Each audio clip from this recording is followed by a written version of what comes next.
thejessiewoo, VBS. I just turn the water on. Big ol' flex. She never saw before. He's chasing me like water. What's up, guys? Welcome to another episode of Just a Couple of Things. We have a very, very special guest today, and we're going to have a very important conversation. But before we get into all that, please make sure that you are subscribed to Just a Couple Things on every platform that streams podcasts. So if you are on Apple, go ahead and find Just a Couple Things on Apple, click follow. If you're on Spotify, find Just a Couple Things, hit follow. And of course, if you're watching me here on YouTube, make sure that you subscribe to my YouTube channel. Thank you so much. So for today, I have a very, very special guest who is a renowned and very accomplished wardrobe phenomenon, I guess I'll call her, an iconic figure in the styling space. And I'll let her go ahead and give us her accolades. But I want you guys to welcome the one, the only, Asha Daniels. Aw, thank you, Jessie. What a lovely intro. Thank you. So thank you so much for being here. Absolutely. How are you doing? You know, I'm doing as good as I could be. I feel like I'm a resilient person, but I think part of why I'm here to talk to you today is because we shouldn't have to be resilient. So yeah. I'm in a space of, I think, just moving into learning how to stand up for myself, other Black women. So I'm as good as can be. I'll be better next year. Good.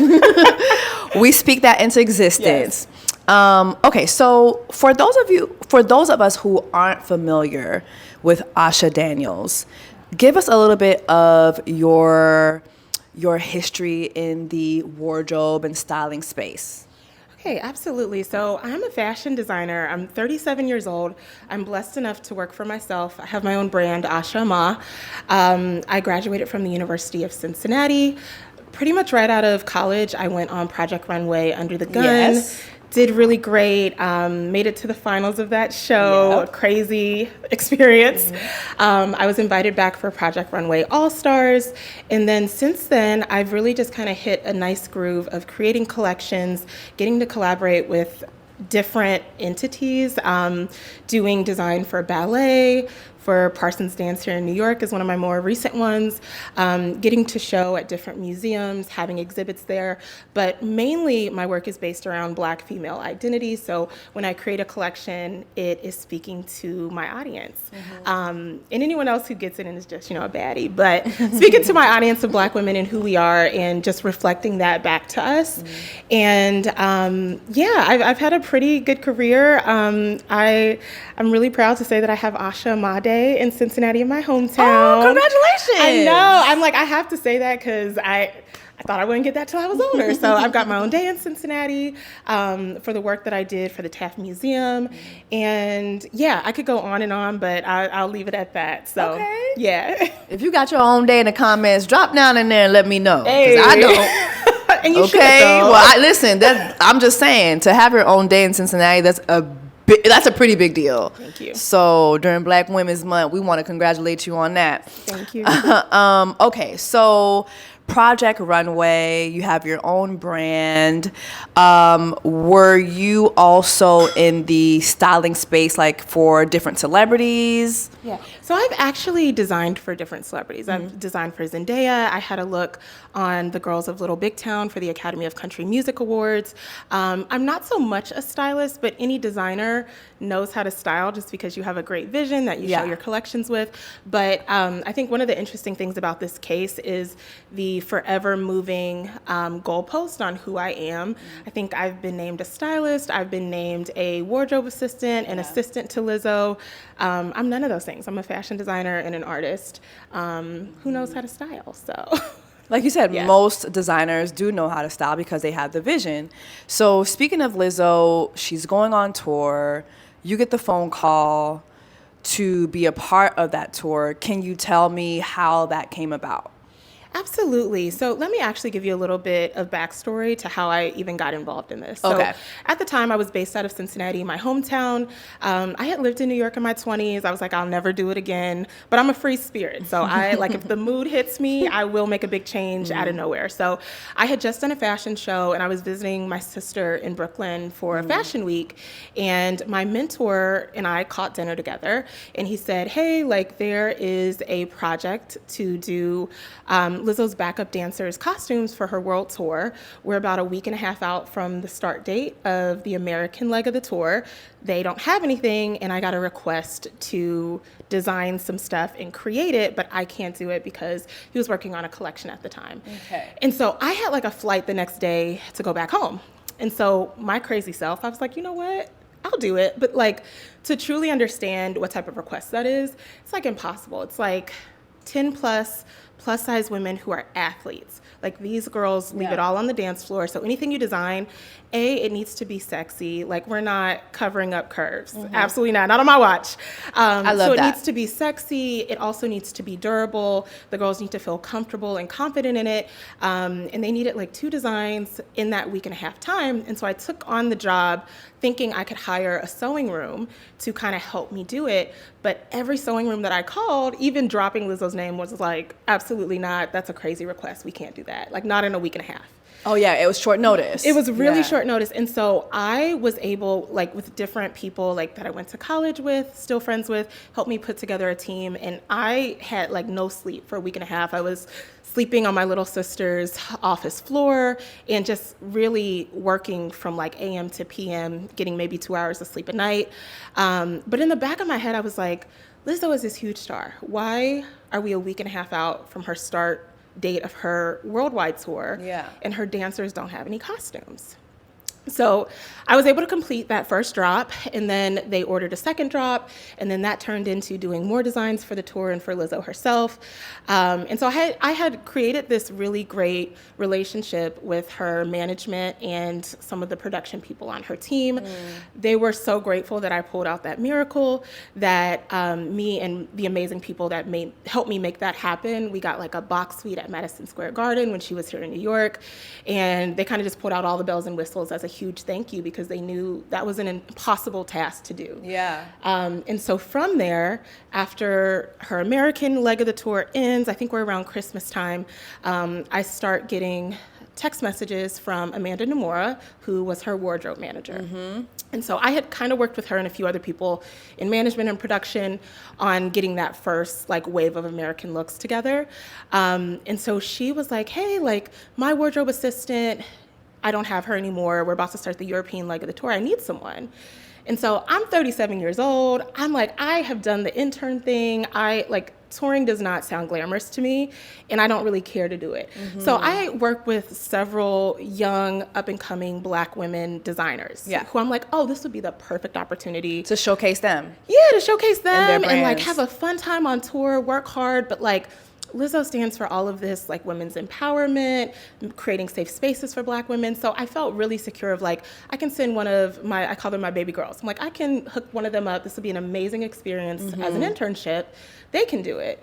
And so Amanda's like, well, you actually touched all of these costumes. I really want you to do it. And so I'm like, oh, okay. And I was like, at the time planning a fashion show, art exhibit. So I'm like, you know what? Once in a lifetime moment. I'm not doing this for a career at all. This will just be a fun experience. Like I said, I'm a little bit of a free spirit. And the timeline was like a month, I think, ish of being out. So I'm like, I'll do it. So that's kind of like the backstory of how I got on tour. Okay. So going on tour, so this came after you did a slam dunk with the outfits for the girls, for the dancers in a very, very short time. And now you're being asked to be part of the tour. What were the expectations that were set versus the reality? Absolutely. So before I agreed to go on the tour, like I said, I'm 37 years old, been there, done that, have broken my back, don't need to do it again.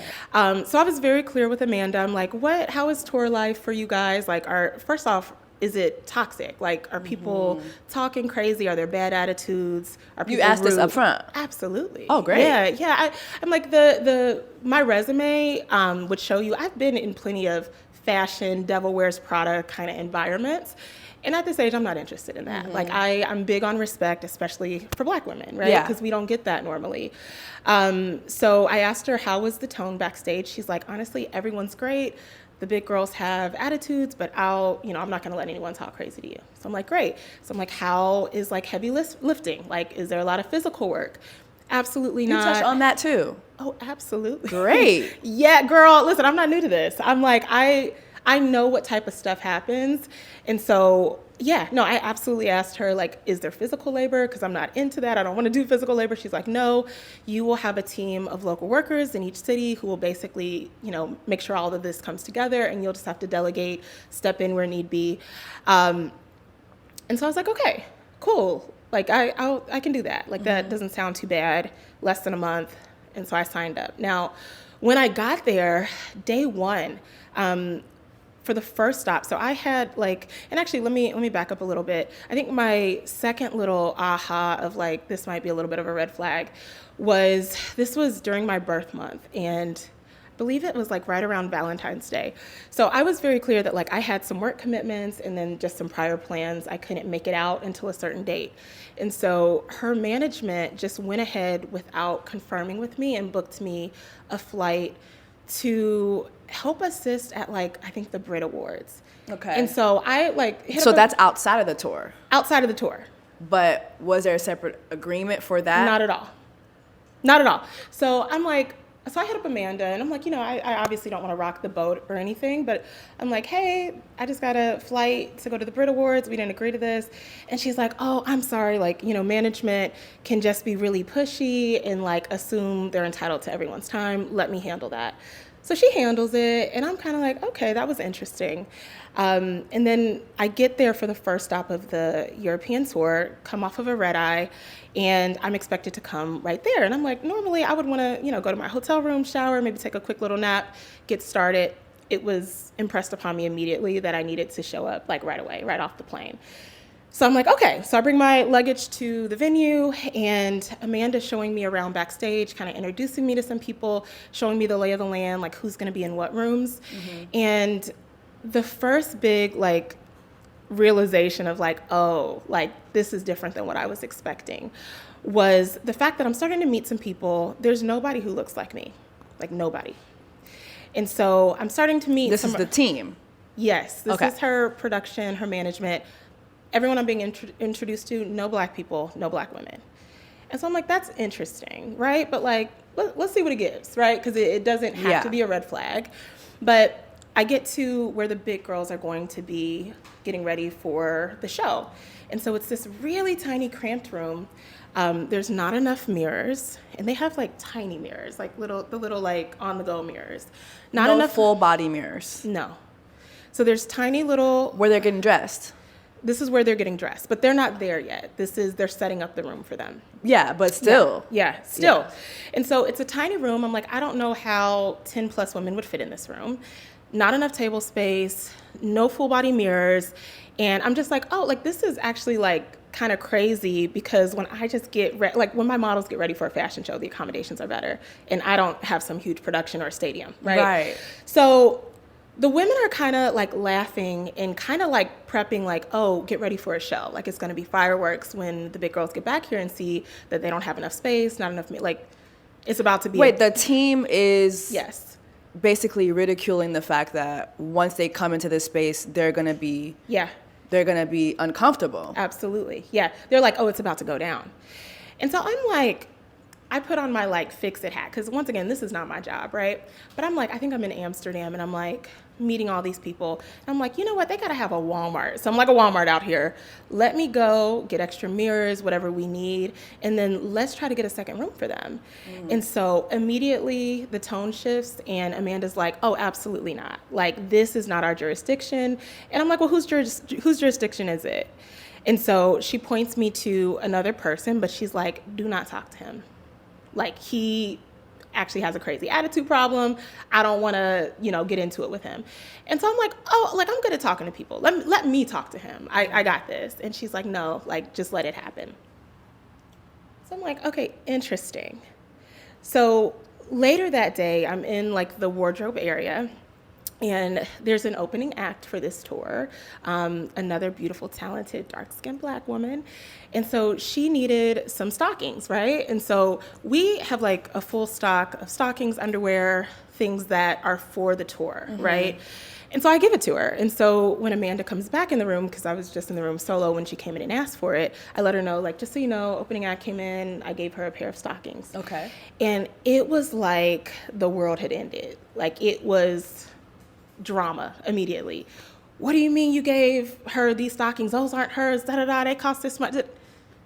Biting my head off. And so I'm like, oh, like, I've never had this interaction with you where you have an attitude, you're yelling, you're talking crazy at me.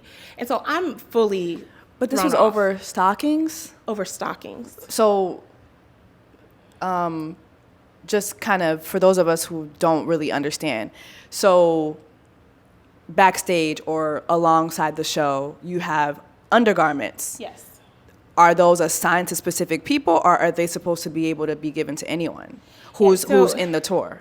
I think my naivete of what I was stepping into, these are stockings that are Yitty. Like, a lot of it is like Yitty brand underwear, bras. And I'm thinking, this is your opening act. You're super cool with her. Why would I deny her a pair of stockings when we have so many of them? And that was never told to me. Like, oh, we're hoarding these. You know, but I very quickly got the picture. These are getting hoarded. Like, we are not giving these out to even the dancers. So, who was the act? The opening act was Bree Runway, the fabulous, the super talented. Yeah. You couldn't give Bree Runway a pair of Yitty stockings? Like, World War III started after this. Yeah. And so the next morning, Amanda was kind of going around to different entities, like the production room, management room, and I could tell she was upset, and it was the same energy from the night before. And I'm like, I think she's talking about me giving Bree those stockings.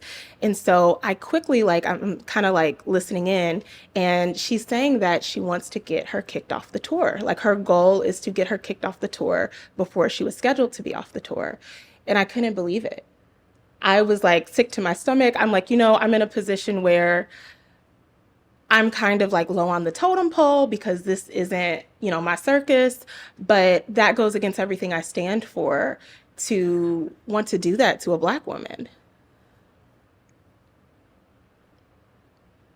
So we're creating an environment basically where we're ruining her experience as the opening act so that she'll want to leave the tour early, basically. Absolutely. Okay. So Amanda, she went around to the security team.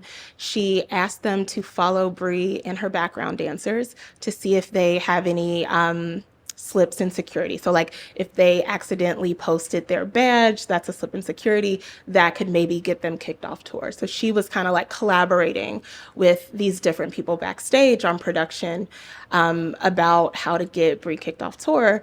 And then all of that culminated in her pulling aside Bree's tour manager, another beautiful chocolate woman who super talented, like hard worker, amazing woman. So she pulls me and her into a room, and she says, first off, make sure your opening act and your dancers do not ask Asha for anything. Don't ask her for any help, anything with wardrobe. Hard no. Don't have your dancers in Lizzo's prayer circle. She doesn't want them there. And then we would move from stadium to stadium. And you can't be in the prayer circle? You can be in the prayer circle. What's going on? Can you believe that? Girl. I'm sorry. No, this is... During Black Women's History Month. No. You can't be in the prayer circle. Yeah. So, yeah, they couldn't be in the prayer circle. And then they would kind of get like lesser accommodations. So their showers would be even worse than the dancer, like Lizzo's dancer showers. And so sometimes her dancers would, after their dancers have moved on and the tour bus were done with that stadium, they would go into their room and use their showers because they were nicer. And she was like, and that's going to stop. No more using the dancer showers. So just like a really like mean-spirited, like monitoring spirit energy. Okay, I'm just trying to see from like a business standpoint. Yeah. What that takes away from the business and from like running the tour. So if you have Lizzo's dancers who are willing willing to let these dancers come and use their showers. Obviously, it's a more, I guess, comfortable environment for them to go shower and get dressed. What does that take away from the running of the show? Like, what does it take away from it? But also, as a wardrobe manager, how do you have the agency to go around to security management and openly try to get this woman kicked off tour? Right, that too. And then talk crazy to her tour manager. And all these folks this woman is on Lizzo's team. Yes. Yeah. Yeah. So when she's saying these things, she's saying, hey, they can't be in the prayer circle. Lizzo doesn't want that. Yeah. So you're kind of you're speaking for her. You're speaking for her. And at the time, I was, once again, naive to what I was really stepping into. But I'm like, I can't imagine Lizzo would want you treating her opening act this way. No, especially a fellow this Black woman woman. is a celebrity and a talent. I would be aghast. Yeah. If somebody... Bree Runway is a beast. A beast. Absolutely sickening. Sickening. Yeah. Yeah, that's pretty disheartening to hear. You've once said that when you were joining the tour, you thought you were joining a movement that embodied diversity and women empowerment. Absolutely. And so once you start experiencing these things, what are your thoughts internally? It's like the rug being pulled from under you. You're kind of like, you're being gaslit in real time. Like the way that tour went, I was up like crack of dawn in the morning, getting off the tour bus, moving things in when I was told I wasn't going to have to do any physical labor. And then I was up till like 2, 3 a.m. Hardly would get any alone time, hardly would get the time I needed to take a shower. Sleep was basically out the window. And so when you're sleep deprived like that, when you're being talked to aggressively, when you're being talked down to, when you're in an environment where the norm is being disrespectful towards Black women, it's enough to kind of make your skull crack, you know, like it was almost surreal for me because it happened so quickly and it was such a fast-paced environment that I had a lot of catching up to do of like, wait a minute, I need to react in a way that's in alignment with who I am. Well, so far we've talked about what you've seen happen to other people on the tour and how you would try to step in to help them. Let's talk about your case. So I want to just make clear in your lawsuit that, let me kind of do a little bit of rewinding of myself. So about 9 months ago, I remember seeing Lizzo go on the Keke Palmer podcast, and she said that her lawsuits were dismissed, and the lawsuits were dismissed because the evidence wasn't evidencing. So the claims had to be thrown out. But I remember even on my podcast, I mentioned that it wasn't the evidence and it wasn't that it was dismissed. The judge looked at procedural, there were procedural holes. So basically, even like with the other dancers that filed, some things took place in another country. Yes, so correct. Laws over there, don't govern over here. Correct. And so it's just different procedures for different incidents. What do you say to her saying that your lawsuit was dismissed? Yeah, so honestly, the whole media run she did this summer, all of that was lies. Both lawsuits are still happening. Yeah. I have a court date coming up in a couple of months here, and the girls' case is still going forward as well. So I just found it really odd. I guess strategically as a celebrity, I don't know why you would go on these platforms and just outright lie, because all of this stuff is Googleable. So yeah. The fact that even this, says a lot, and it was disappointing that those lies didn't go checked when she did those interviews. Yeah, I thought the same thing too, because I remember before she went on that podcast, I remember seeing the Rolling Stone article, and it clearly stated, no, it's procedures. Yes, it's partially dismissed also because when suing for workplace, and we're going to get into your lawsuit, but workplace happenings, it is best to sue the actual company versus the individual. Correct. And so, again, that goes back to different procedures. So if you're going to be suing, you have to sue a certain way. So no, it wasn't that the lawsuits were dismissed at all. At all. It was, okay, now we have to follow a certain procedure. So going into your lawsuit, I just want to state some of the allegations that are in your lawsuit. So exploitation. You cite toxic work conditions, racism, bullying, humiliation, physical harm, denial of medical care, sexual harassment, and unsafe culture, retaliation for speaking up, threats of violence, and injuries and lasting harm. I mean, I remember just looking at your lawsuit and thinking, this is a lot. I thought the dancers were a lot, which it is. It is, yeah. But yours is a lot, and we have a lot to cover. I want to ask you, what was the first incident that happened where you realized, okay, I'm going to have to take legal action here. But first, let me kind of just wrap my mind around what's happening. Like, what was the first incident for you? You know, the first show that we did, Amanda, so she made a very clear line in the sand that, of course, was not the case before I agreed to do it, where she made it clear to me I am not to speak to Lizzo or talk to her at all. And so why are you being told that you can't speak to Lizzo? So you're here, like, I want to kind of understand that. Why are you being told that? That's what I'm here for, right? Like, I'm a designer. I designed her background dancers' costumes. And yeah, like, I for sure thought I should be in the room with her when she's trying on these costumes, because honestly, if you have an eye for fashion or you know what you're looking at when it comes to costumes, a lot of times she's not fit correctly. Mm-hmm. And so as her being a plus size woman, I'm like, oh, I'm going to be able to get in there and like get her together. Right. Because she's a beautiful woman. Like, she should look like, you know, the star that she is. Yeah. So I was immediately told, like, day one, you're not to talk to her. And so I questioned it and I'm like, now, why is that? And she told me that because her boyfriend was on tour with her, that Lizzo was really jealous and that I would have to tone it down to even be around her.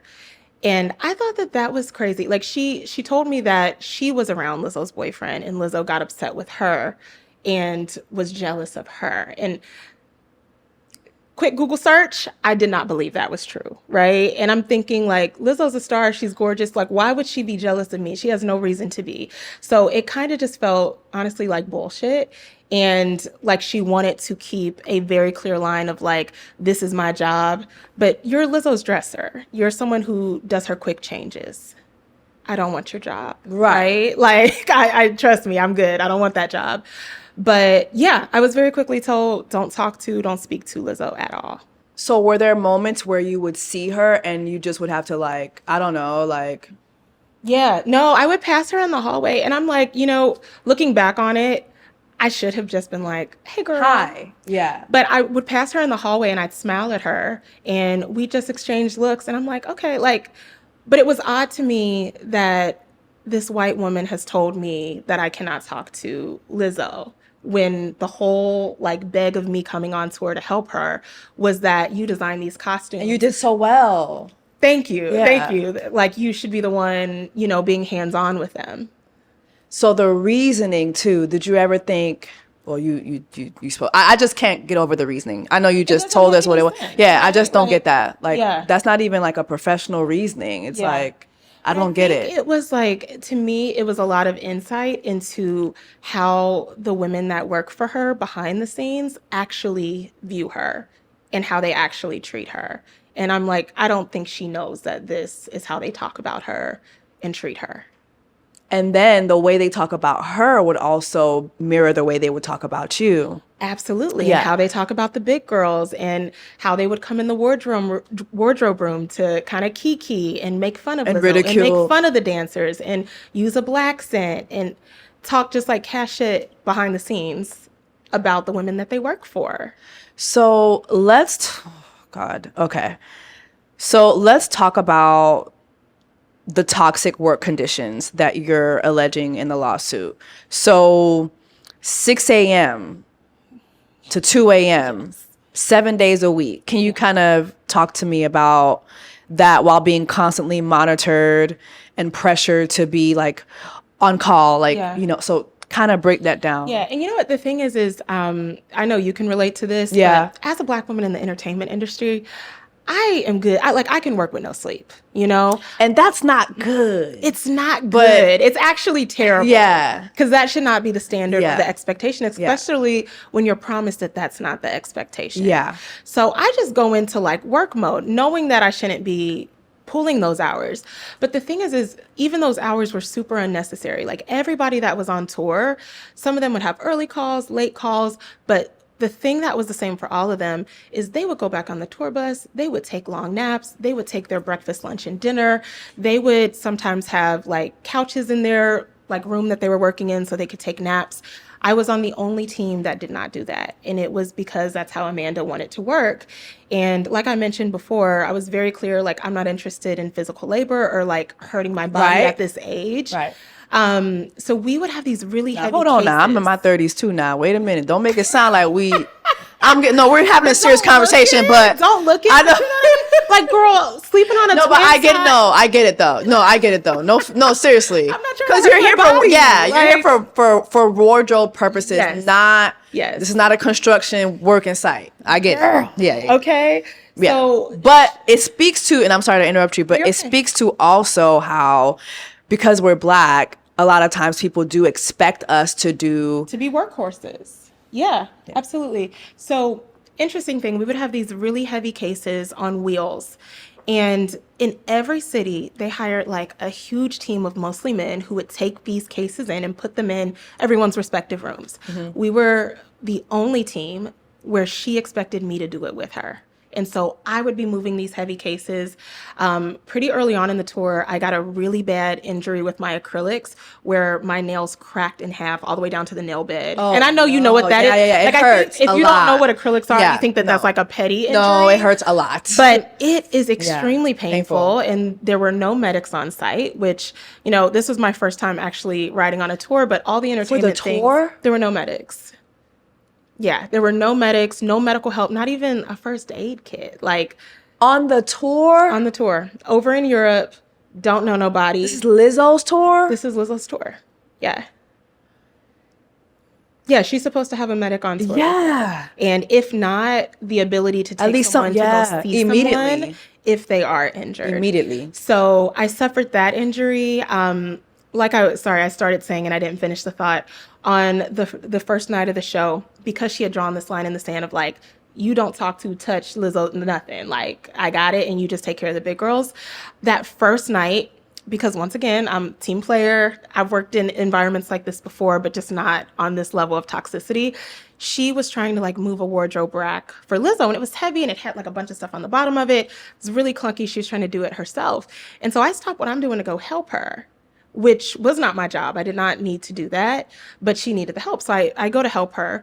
She runs the rack over my foot. And so I'm like, stop, because now I'm in pain. But she's like a very frantic person, right? So she was like frantically trying to move this rack, and she rolls it over my foot. And so I stop and I'm like, wait, you just rolled that over my foot.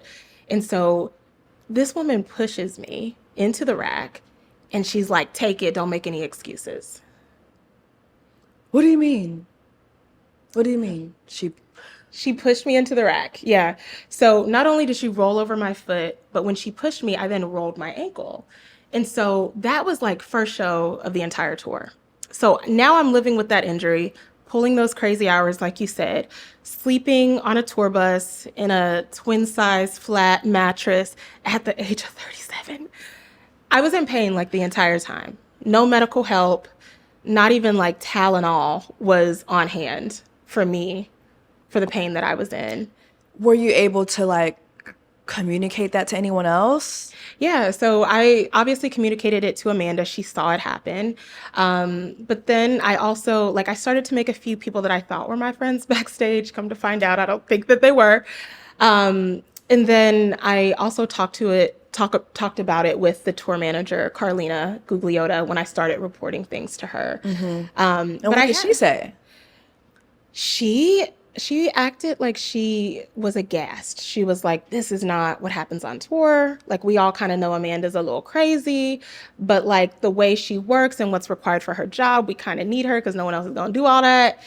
But she was like, I can't believe it. I'm going to talk to her. This will not happen on Lizzo's tour. Like, I got you. I'm going to talk to the appropriate people, including her. This is going to stop. But yeah, I had that injured ankle. Okay, but what about your ankle? So I had that injured ankle, and mind you, it took like a few days before I started telling people about it, right? Because I'm in this like bubble with Amanda. Yeah. She's made it very clear, don't talk to anybody else.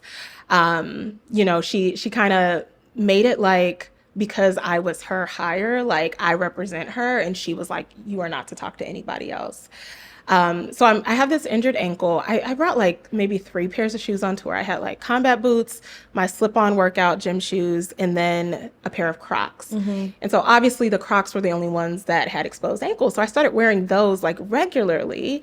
And because she knew I was in pain and she just wanted to bully and nitpick me, all of a sudden she's like, oh, the standard Backstage, like by law, is that you have to wear closed-toed shoes, closed-heeled shoes.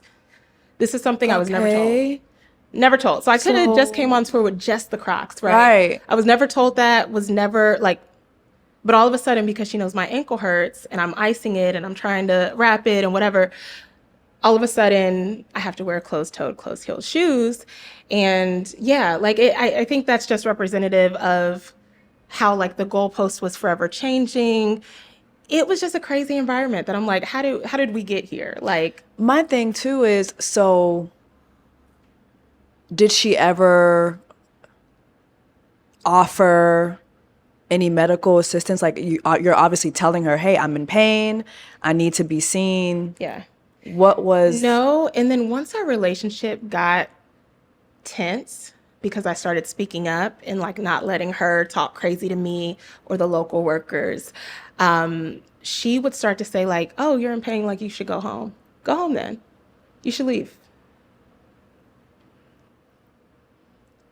Crazy. Yeah.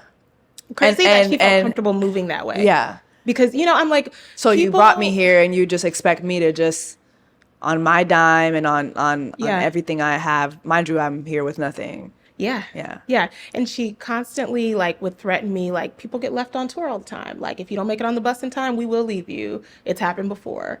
So I'm like... And you have an injury. I have an that injury. She gave you. That she gave me. I'm over in Europe. I don't have friends or family at hand. There was a second where my phone was broken. It was a pretty terrifying situation to be in. Like, being told, like, you will get left. It wasn't... Yeah, it was a mess. The more I hear you talk about just the way Amanda was treating you specifically, what do you feel about her perception of you, basically, like having you on the tour with her? Do you feel you were hired for the tour, or do you feel you were hired more so by her for her, in a sense? Like... Yeah, I think that she thought she was going to be able to bring me on, use my talent, get the credit for it, and have me just shut up and like do work she could take credit for. Oddly enough, I feel like part of the microaggressions that I experienced while on tour was her not just trying to quiet me and beat me down. I'm sorry, y'all. We got a little puppy in the back. It's all right. Sorry. Not only her trying to like silence me, take my voice away, and just use my work, but also like as a Black woman, the things that we put on and we dress ourselves up and we feel queenly, like my nails, my hair, my makeup, all of those things were kind of used against me. And part of like how she tried to, I guess, break me down as a person and take away my identity. And so when I got those injuries on my nails, or, you know, what I could wear for my shoes, I think all of that was part of just creating a really toxic environment where I didn't feel welcomed or felt like I could be myself. And I was punished for even like simple things like how I look and how I dressed. Yeah. So it sounds like you're being punished for being a Black girl. Yeah. Basically, absolutely. that's basically how it comes across. Let's talk about the racism, the bullying, the humiliation. You kind of talked about how, you know, these women who work for Lizzo were white women and they were ridiculing these Black and fat, basically being fat phobic to her dancers. Yes. What was the racism that you experienced in that environment? Oh, so Like I said, in every city, I would have a team of local workers. And so every once in a while, there'd be a Black woman on my team or a woman of color. Once there was an Indian woman.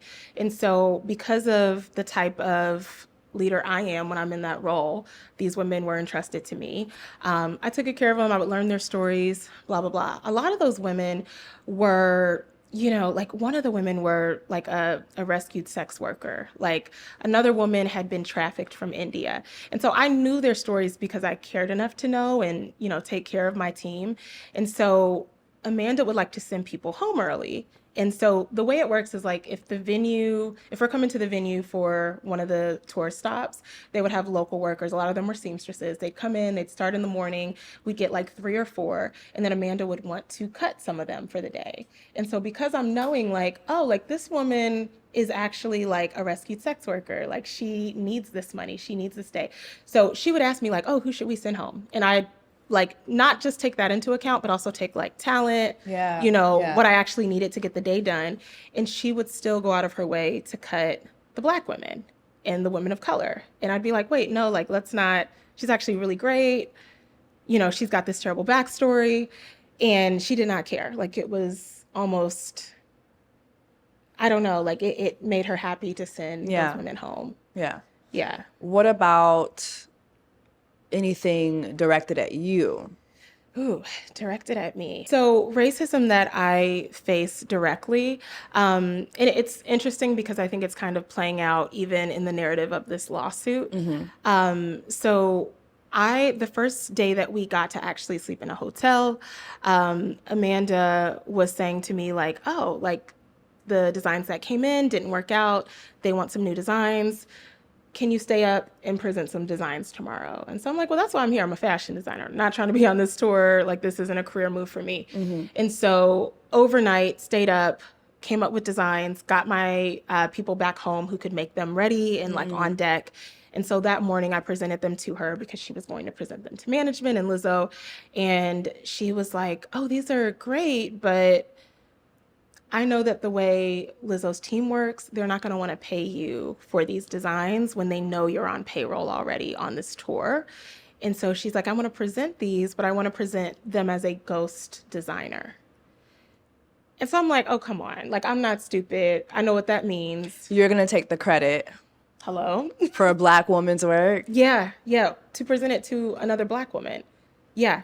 And so I told her no. For free? I told her no. And she tried to like convinced me of like, no, like, trust me, I know the way they work.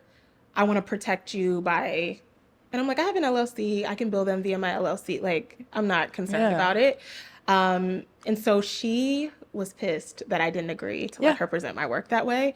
And she proceeded to buy Amazon pieces, like leotards for the dancers, and presented that as like, this is her solution to the dancers needing new costumes, knowing that I had already like designed these looks that she had me stay up all night for. And so I explained to her, like, as a Black woman, I'm not going to let you present my work as not my own. No. Like, that's a crazy request. And I'm not dumb enough to know that they would not pay separate for the work that I'm doing here. Come on now. So there's that.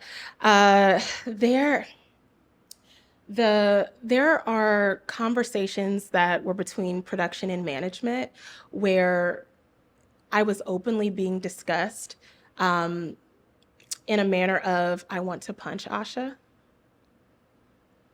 What do you mean? So the day that I was wrongfully terminated, so that's a whole story. We can come back to it and get into it. But the day that I was terminated, I offered to stay. I was like, do you want me to finish out the workday? Do you want me to go back to the hotel? Like, what do you want me to do? And because my firing was presented to me as, we know this is bullshit. Everyone loves you. You do great work. The dancers love you. Like, this is just a messed up situation because Amanda doesn't want you here anymore. We know you don't want to be here long term. She's hard to replace, especially in the middle of a tour. So we got to let you go. And so I said, okay, like, do you want me to leave, stay, finish the day? What do you want me to do? And they're like, you should stay and enjoy the concert for once. Like, you've earned it. Have fun. And so I stayed. I got to kick it with the opening acts team, like, had a ball. And so once again, like, it wasn't enough for Amanda that she had won in getting me kicked off the tour. And they actually have phrased it that way, like, you won, getting me kicked off the tour. You won is But insane. then she wanted me to go home. She wanted security to remove me from Backstage. When the tour manager told me, stay Backstage, like, you're wanted here, please enjoy. So she was pressing down on management and security to get me removed from the facility by security. Once again, overseas in Paris. I know no one in Paris. Like, what a crazy situation to be in. And so I watched the opening act, and then I watched the big girls because love them, like, wanted to see them perform. I was in like the little front pit section watching them perform. And so one of the women on production was texting with management and said that Asha should be leaving. I want to punch her in the face. And the conversation made it very clear to me that this was the norm. Like, this is how they talked about me. There was no like... Yeah, she felt way too comfortable. Yeah, like, there was too much comfortability in that. Do you feel that, or do you know of any conversations before that maybe where they were speaking of, she or anyone else on the team were speaking about you in that light? You know, it's funny because the woman that I'm talking about, I actually thought she was one of my friends on the tour. You know, like, not that I had friends, but I had a couple people that would smile at me. They knew that I was being harassed by Amanda. They'd be like, oh, I'm so sorry. Like, I had a couple of friendly people on the tour, and one of the ones that I would have said was like, oh, that was one of my tour friends, was the one who said she wanted to punch me. Yeah. Wow. Yeah.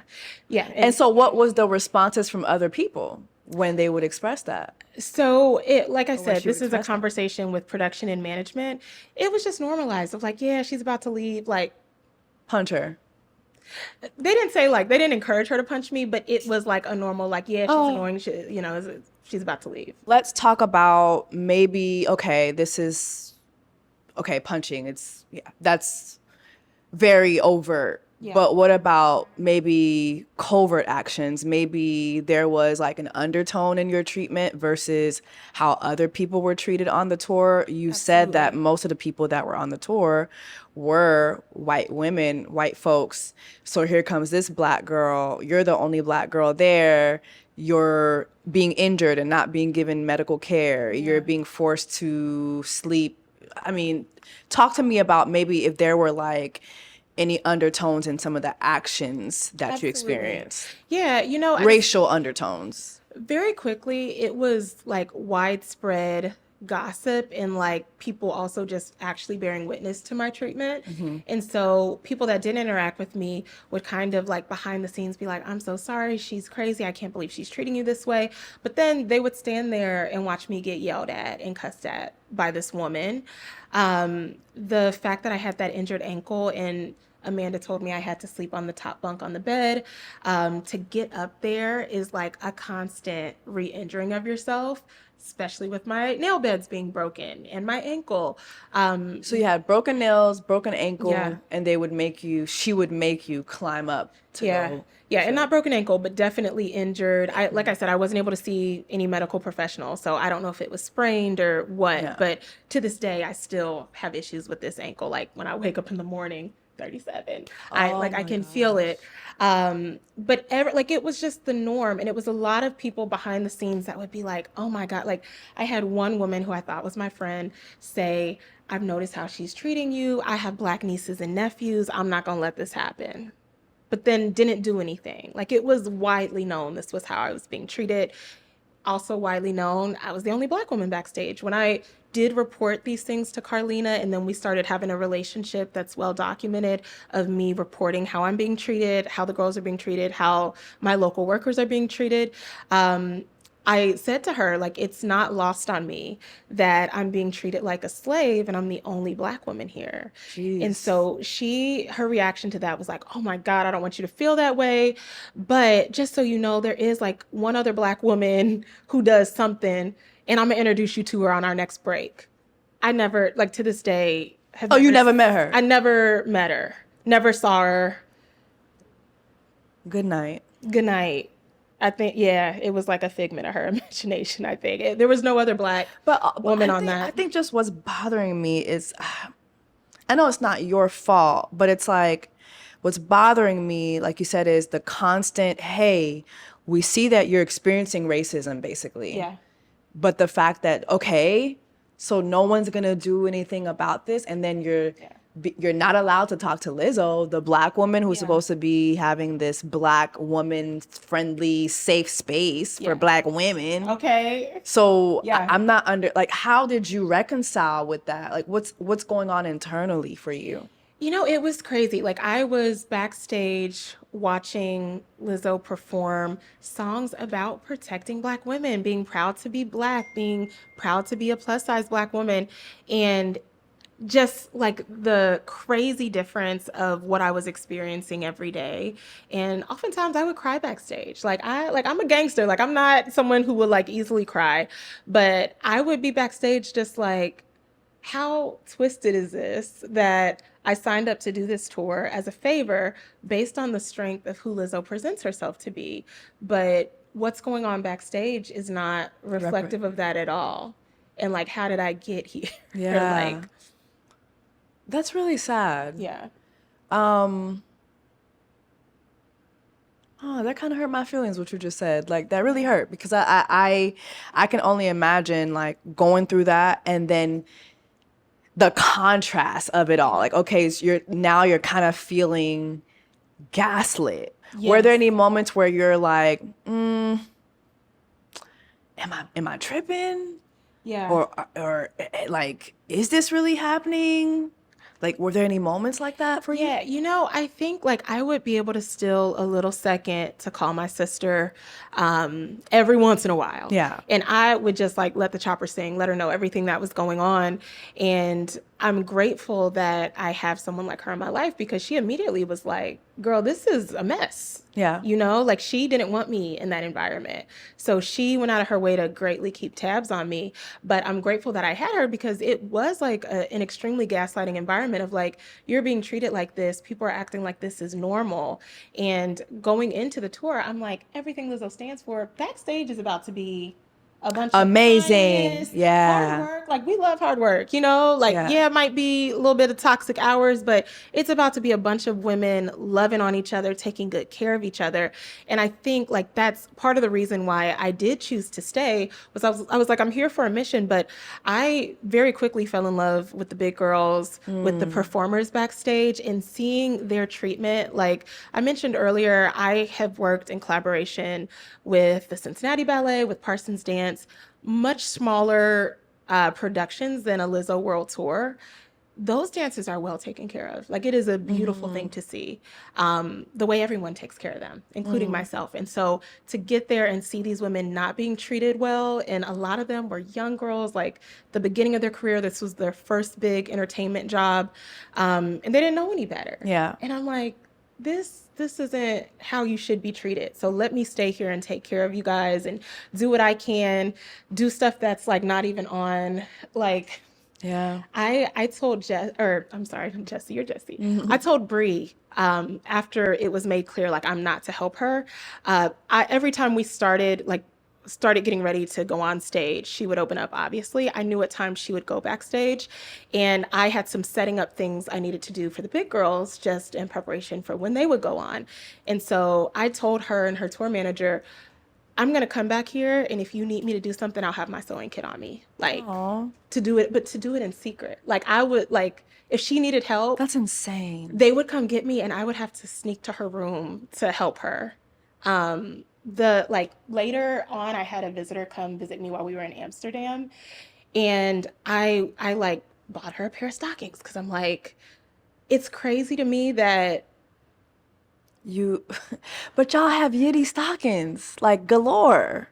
So why are you not able to just give that over? I don't get that. But also, speaking to the contrast, like what we were just talking about, between what's happening backstage, but then you're also watching the show and you're seeing Black women elevated on stage, but then you know what's happening backstage. Anything else that you could think of that just points out that contrast, the contrast between the two? Yeah, so to me that like I've already said, it was shocking the contrast between on stage it's mostly black women or people that are presenting as black women, and then behind the scenes is mostly just white people, right? And so to me, I found that odd. Like I think in some of her more recent interviews, there was a statement made that made it seem like her team was black. Her team is not black. Her production and management is not black.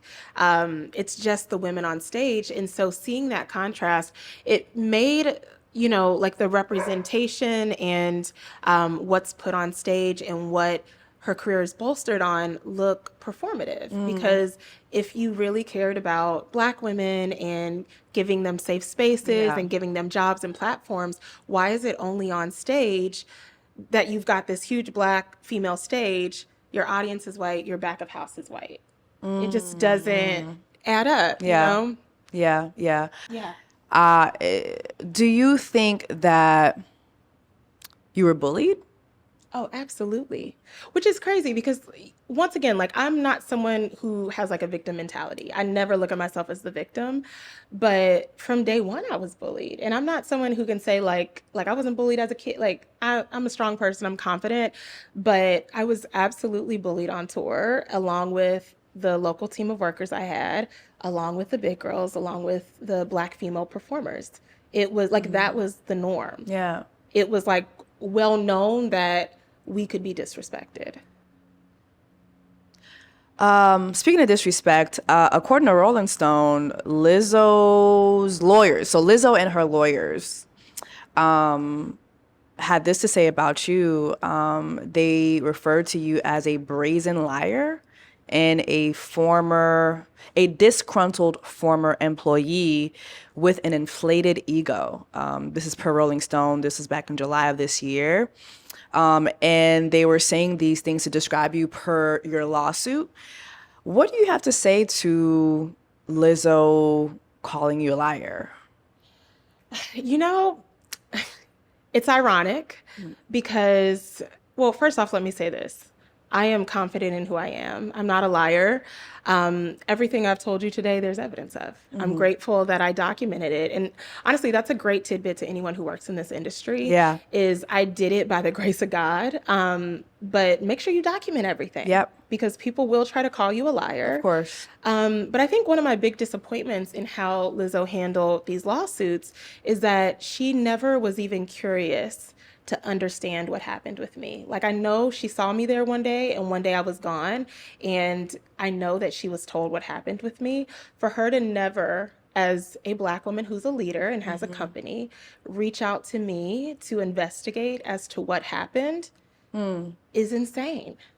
I'm a much smaller production than Lizzo, but I do fashion shows, I create collections, and I have a team of people who work with me. They're mostly black female, like black women, because I have the choice of who I hire. And the energy backstage at my fashion shows is like, they know I don't tolerate any disrespect. And if there's even an instant of anyone being rude to anybody, you're gone. Like I do not play that because I've come up in the fashion industry. So I know that that is the norm, being talked to disrespectfully, being treated poorly, people maybe putting their hands like that is a no-go with me. And it's one of the things that I take as the best compliment. Like I just did a fashion show this summer and a musician, he like pulled me aside. He like opened up for this event that I did a fashion show for. He pulled me aside and he was like, I just want to say it's really dope to see how you and your team love on each other. And he's like, I can tell it's a reflection of who you are. And that is the greatest compliment to me because I genuinely want to create safe spaces for black women. Yeah. And in the off chance that someone who works on one of my projects does have an issue or even has a problem with me, I don't have ego. Like I'm in charge, and part of being the boss is taking accountability and taking care of the people who work for you. Yeah. So I'm not too big to apologize or to ask questions. Like I said, I work with a lot of young black women, and one of the things I pride myself on is they can come to me with anything and I'm going to hear them out and I'm going to help them fix it. And if it's something with me, I'm going to be like, oh, I'm sorry. I didn't mean to offend you like that. Right. Like, so to call me a liar and to say I have an inflated sense of self, it's ironic because she just went on a media tour to promote her album where she was lying, saying that these things were dismissed and that she won in court. And that's not true for either lawsuit. That's true. And I think, like, to me, when the dancer's lawsuit came out, the fact that she took it personal and, like, made it about being a victim and, like, oh my God, these people that I rescued and put on stage did this to me, like, how dare you? I'm like, that gives, like, you have, like, a Jesus complex. That's ego, actually. That's ego. Yeah. Why couldn't you have quietly pulled them aside? Like, I don't know if you saw, Kelly Clarkson had some abusive allegations in her workplace. And what she did was handled it. She didn't come out and make it about herself and how dare you, I put you on. No. So that's interesting words to say to me when, we all have eyes and ears. Yeah. Yeah, but also, too, I want to just point out the fact that Asha was told to not speak to Lizzo. So you've never been able to have a conversation with Lizzo. Correct. So for me, I'm just like, for you to call her a brazen liar, that's kind of crazy. You've never spoken to her. Yeah. Y'all have never had a conversation. So you don't know. And you've never even been curious enough to look at my lawsuit, look at the evidence. Because like I said, all of this is well documented. So yeah, it's really disappointing. How did things come to an end on the tour? Oh, okay. So things came to an end. So things kept building tension-wise. Amanda was becoming more and more aggressive, more and more hostile. Towards you. It was just towards me and also towards my local workers. It was just a really toxic environment, but I was like, you know what, I'm committed. I'm going to be here until I said I was. I put my own life and projects on hold. I'm going to be here. Like, I'm not going to let you run me off of this tour. Yeah. While I'm here, I'm going to do what I can to take care of the women that are not being taken care of by y'all. And so it got to a point towards the end where she was more so not talking to me, right? Like, she was done with the cussing me out and yelling, and So now it was silent treatment. Now it was silent treatment. And so the morning of the day that I was sent home, I had like an allergic reaction, and I don't know what it was from, but I was just feeling really bad. And it wasn't the first time I had like kind of fallen ill on tour, but I just pushed through it before. But where everything sat and like feeling like I did, I got in the morning, I did all of my morning work. We were in a great place. And so I tell Amanda, I'm going to go take a nap. Like, I actually have to. Yeah. And so she didn't want me to, but I'm like, you know what? I have never taken a nap on this tour. Yeah. I've never taken a break. Tired. I don't take my breakfast. I don't take my lunch. I don't take my dinner. I am going to go and sleep for an hour on the bus if I can. And so she didn't want me to. I went and I slept for an hour. I came back to the cafeteria, and one of the chefs, who was one of my friends, he knew that I was sick. He gave me some medicine, and he's like, promise me you're going to sit down and eat, though. I know you don't sit down and eat. So if I give you this, promise me you're going to sit down and eat, because I don't want you to feel more sick. So I sat down and ate. Amanda comes into the cafeteria, yells at me in front of everyone. While you're eating? While I'm eating. Yeah. And like, knowing, once again, the people in the cafeteria, they don't know me because I'm never in here sitting down to eat. You know, at most I'm grabbing something and I'm on my feet. And so she comes in and yells at me. And so then I'm like looking on my phone, and I have an email with a flight on it. No pretext, no email saying like, hey, this is what's happening. So I start to like kind of go around to, once again, people I thought were my friends. I'm like, hey, I got this email. Do you know what this is? Like, it's a flight. And I can tell on people's faces, they know knew exactly what was going on. They knew. But once again, I was the black girl that was on the outs. Yeah. Like, they all knew, but nobody would tell me. These people I thought were my friends, they were like, oh, we don't know what that is. And so I'm like, I knew. So I call my sister, and she's like, you like reach out to the tour manager, Carlina, you know, because Carlina had positioned herself as an ally of mine. She's like, I'm not going to let Amanda get away with this. An ally who did nothing to help you. Did nothing to help me. Yeah. And so she's like, okay, hold on. I'll be there in an hour. I'm going to talk to you when I come in. So she comes in, she clears the room out, asks Amanda to leave. And she says, Asha, I'm really sorry, but the decision has been made to send you home. She's like, I don't agree with this. Nobody thinks you should be sent home. No one has done a good of a job as you've done. The girls love you. The performers love you. You've done an excellent job, but Amanda does not want you here. And you've made it clear this is not a career move for you. You don't want to be here long term. And it's really hard to replace her. And so she's demanding that you go home or she'll go home. And so we have to let you go. And so I'm, of course, upset. I'm like, I can't believe that after all that talk of this won't happen, and I'm like, my time there, I didn't even get a write-up. No one got, like, I have documented, instances of like, you've done a great job, even from Amanda, like, don't know what I would do without you. Oh, wow. You did an amazing job. Yeah. The dancer spoke to that. And so, yeah, so I was definitely disappointed, sad. And so I say, like, do you want me, like, we're in a good place for the show. I have us prepared. Do you want me to finish out the workday? Because I'm like, I'm not going to leave the big girls with no one to look out for them. Like, I'll stay and work even through all of this.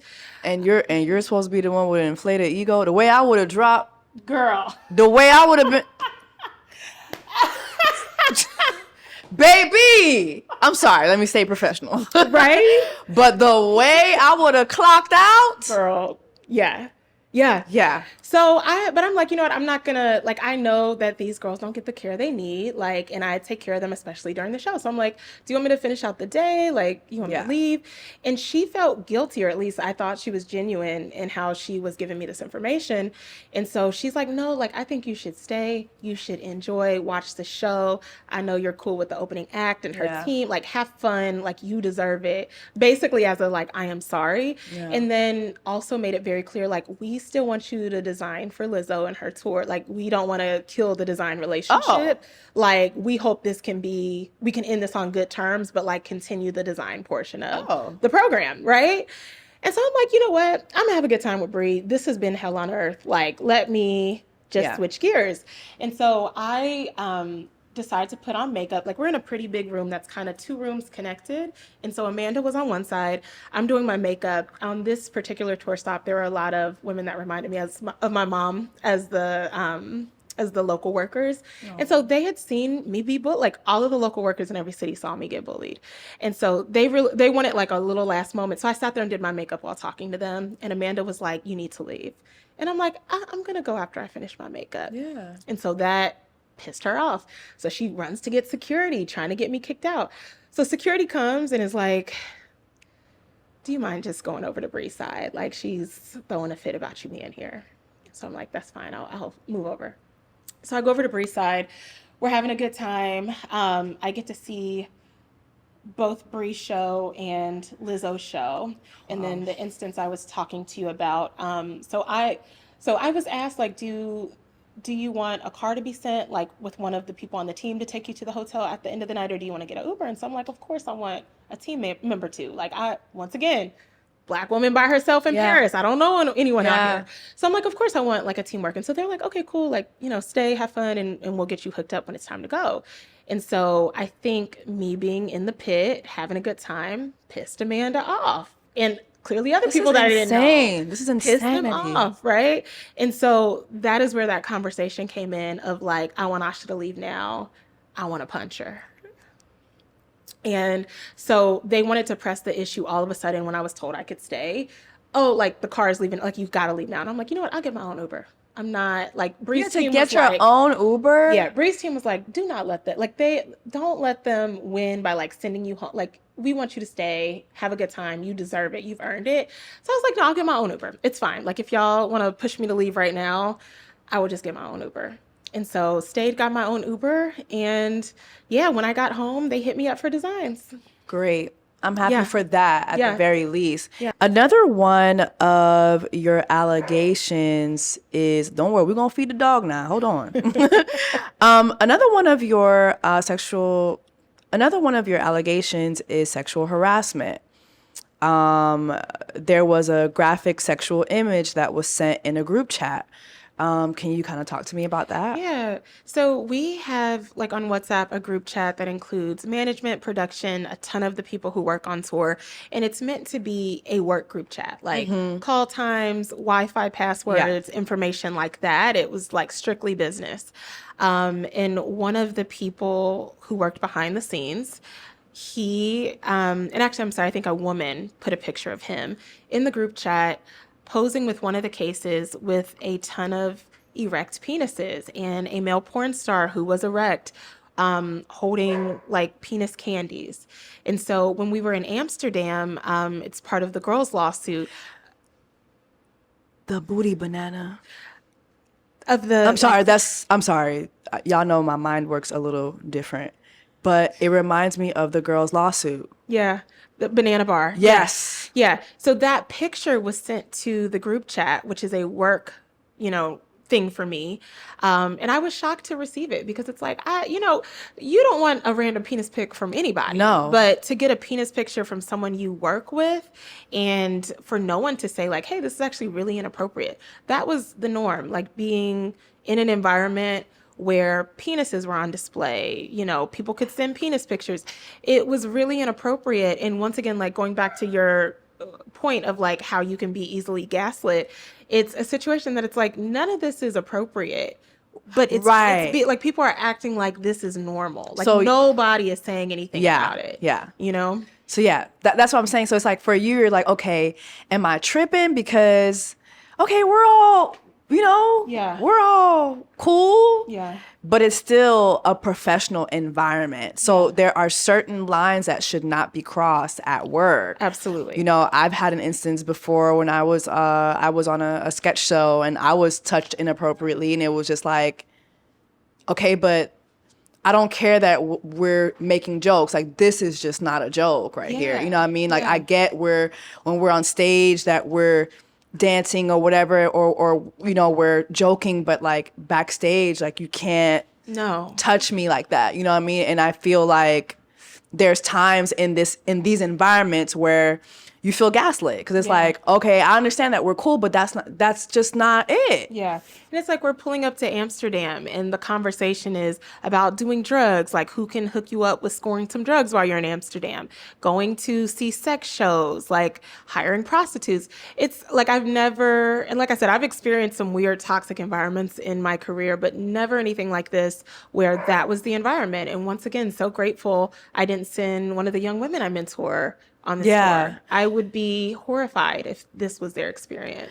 So now more than ever, I mean, I understood it before, but just even talking to you right now I really understand why you came out when the girls first came out. Yeah. And then you were like, no, I experienced the same thing. Yeah. Honestly, it was Lizzo's reaction to their lawsuit of how she just tried to dismiss them, because I'm like, as a plus size Black woman, at some point before you got famous, you know what they feel like. Yeah. Exactly.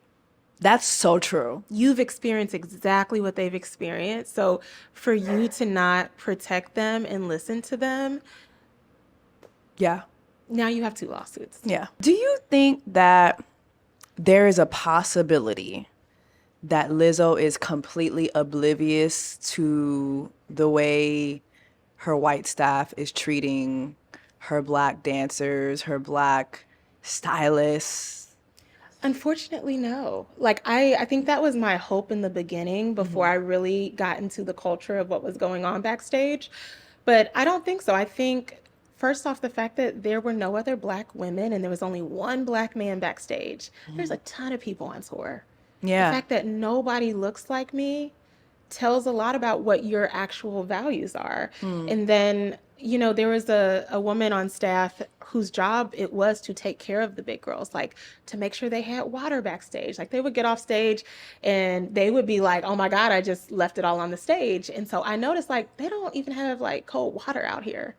So I like asked someone whose job it wasn't, like, can we get some cold water back here for them? Are you serious? And do you know that woman, it was like, oh, it's her job. And I'm like, oh, the woman who just stands back here with the tour manager and watches the show and doesn't do, like, is not working. Like, I just figured she was someone on management. And they're like, no, her job is to take care of the big girls. And so then she's mad at me because I've pointed out they need water. Like, So to me, there's no way. And then, of course, like hearing the dancers' lawsuit and what Yeah. they personally experienced with her, she absolutely knows what is going on. She hired these people and she's worked with them for a long time. So, yeah, I don't think you get to call ignorance. And honestly, even if you could, I think your reaction to now hearing my experience, since you don't know me, tells everything I need to know. Yeah. You don't care. Yeah. Yeah. Can we kind of pivot and just talk to, I guess, the culture of these environments? Because I feel like there's so many people who watch even my page and they're like, oh, I want to do this, I want to do that. And I think they don't have accurate expectations of what they're walking into. Someone like you who has so much experience in the styling, in the designer world, can you kind of talk to the culture and what do you feel needs to change? Oh my gosh. Whew, yes, I can. How much time you got? We can do a whole TED Talk on Right. it. Okay. So the culture with fashion, entertainment, obviously there's a lot of overlap there.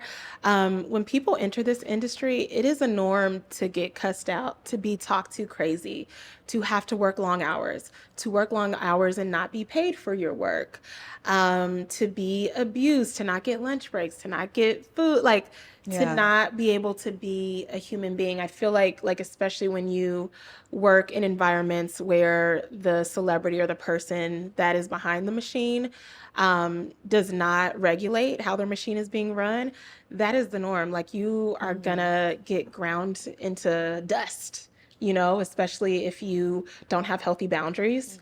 Know your worth. Like, I've been through so many just like hectic work environments.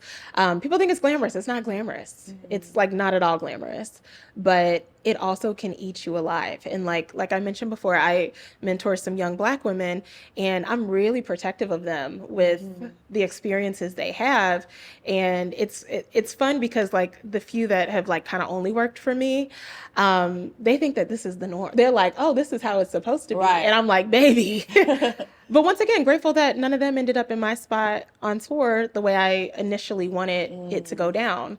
But yeah, I think that the entertainment industry, the fashion industry is really unnecessarily toxic. And that's why at this point in my career, I've kind of built my own cute little table where I don't have to play those games. I really pride myself on having a healthy work environment. Like, we gonna work long hours and bust our ass, but you're going to get loved on. You're going to get taken care of. You're gonna be respected. You're going to be respected. Yeah. You're going to get credit for your work. Like, when I do my shows, everyone who worked on my show walks out at the end. I remember when I was a kid and I did my first Marchesa show, I designed the couture bridal finale piece, like fully designed it myself. And the designers walked out and I was backstage looking a mess, just proud, but like, I can't build a career off of that, So yeah, it's not what people expect it to be. Yeah. What are some takeaways, I guess, from this experience? Because you talk so much about having experience and then you go into this tour experience. Mind you, you gave up a lot in order to do it. You had other jobs lined up and you had other financial things lined up, and you kind of just, okay, I'm going to stop this to do this.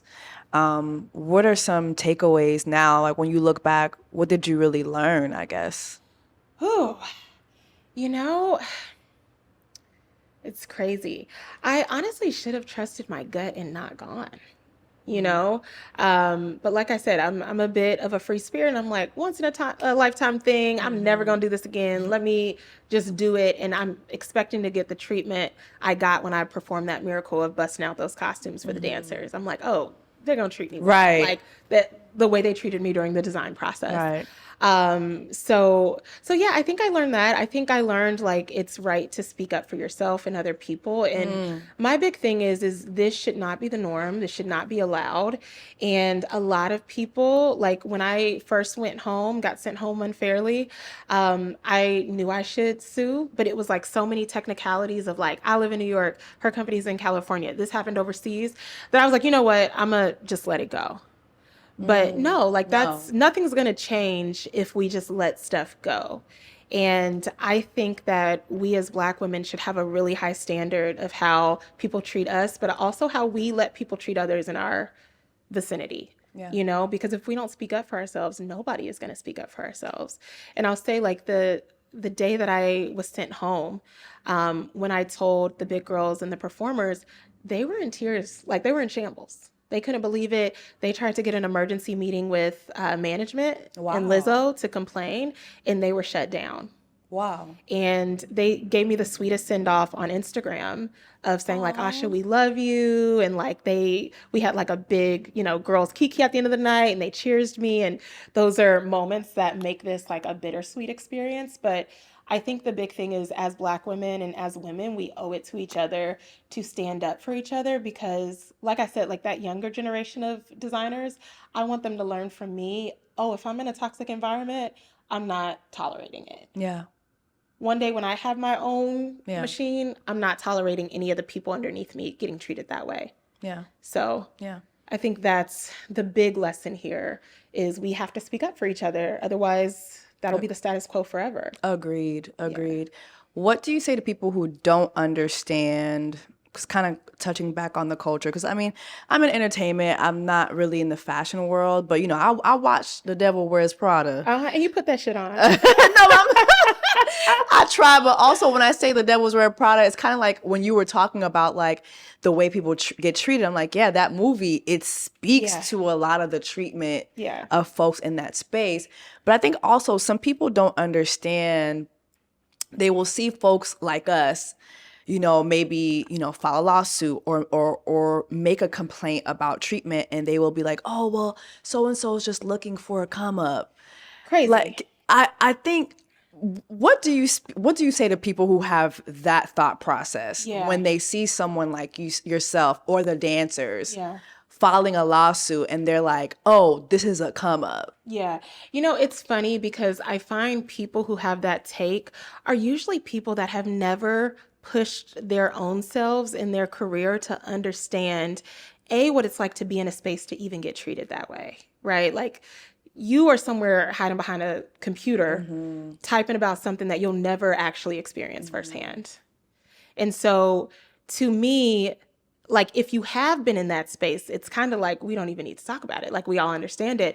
But to be a young person, a young woman, a young Black woman, especially at the beginning of your career, like some of the dancers that are in the other lawsuit, they're at the beginning of their career. This is their first big job. So their first big experience is this. So to have the courage to speak out against such a huge star and the machine behind that star, that is not something that's easy to do. It takes more courage than most people have. It takes a lot of courage because you're going to get slandered. I think the thing people don't see also, like when you have this type of platform, especially if you're speaking up, you get death threats and trolls and people talking crazy about you and talking crazy about your family and your looks, and it's enough to make someone go into a full-on depression.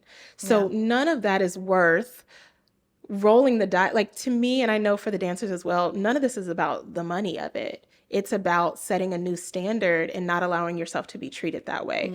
So to me, if that is your opinion is irrelevant, because you have never worked in a high-profile, like, you have to be extremely talented space to even understand what it's like to be treated that way and understand the courage it would take to speak up against such a big machine and be ridiculed. Yeah. So also, I think people don't understand too that this is a job. Like, yes, okay, it's Lizzo's tour, and okay, it's glamour to you, but this is a job. It's a job. So many of us know what it's like to go to work for longer hours than you're supposed to. I mean, even before I had a platform, like I had regular jobs. I had 9-to-5s. I worked at the call center. Yeah. I worked in a corporate setting where it's like, okay, I'm supposed to be out by 4, but I end up in the office until 7 o'clock. Right. And then there's sometimes when it's like your boss is kind of playing with your check. Okay. When it's time, like, when we're clocking in those hours. Yeah. Oh, but did you get that approved to stay till 7? Girl, you told me to stay here till 7. Like, you told me to finish the job. job. Yeah. And it took me till 7. Yeah. And so I do think that people do need to have more grace and understanding for jobs that don't mirror their jobs. Like, Yeah. okay, yeah, we might not be clocking in, Yeah. but still our time is valid and our check is valid and our respect is due. And so I do think that people need to have more grace and understanding for that. It's very true. And you know what? I think like a lot of people, even in different types of jobs and industries, abuse kind of is the norm. And a lot of people don't even realize the way they are treated at work is not something they have to accept. Yeah. And so when they see you speaking up, they're like, well, I also got bad treatment and I just sucked it up. So like, what makes you so special that you need to say something? And it's like, well, your whole mental is wrong because you should see that and then use that in your own life and be like, actually, I shouldn't take this treatment either. Yeah. Going back to something you said too, speaking up gets you ridiculed. It's like, there's no clout for this. Like, I really want people to understand when you come forth and you file a complaint against someone who is very loved by millions of people, there is no clout in that. Okay? Like, it's already very, like, it's a lot of agony attached to that. Like you said, just it takes so much strength, but you're having these inner battles and then you have to face what a bunch of people are going to say about things that have nothing to do with the case. Yeah.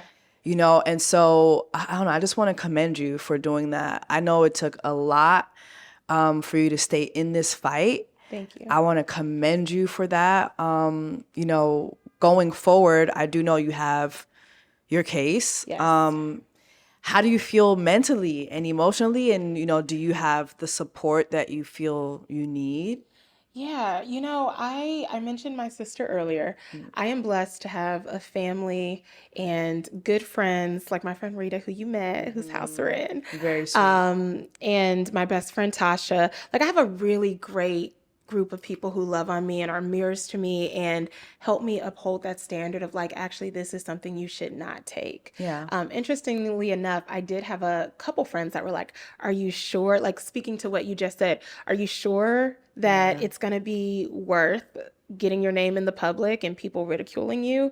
And like, I get that that's from a space of concern for me, but also if you really love me, you should want me to stand up for myself, you know? So yeah, so I have as good as I think I'm blessed to have the circle that I have, but none of this is fun. You know, like this definitely threw me into a crazy depression and has had both physical and mental effects on me. And yeah, like even the quote that you said, I haven't seen that because when I do these interviews and when this lawsuit came out, my sister takes my phone and they block certain words so I won't see it. Oh, because wow. when I was on Project Runway All Stars, I very quickly learned how people just will treat you crazy. So when this airs, I probably won't have my phone and my sister and my friend will be filtering out any hate messages that I get. So I'm grateful for that, but none of this is easy and it's just really ugly. Like, I appreciate you sharing your platform with me.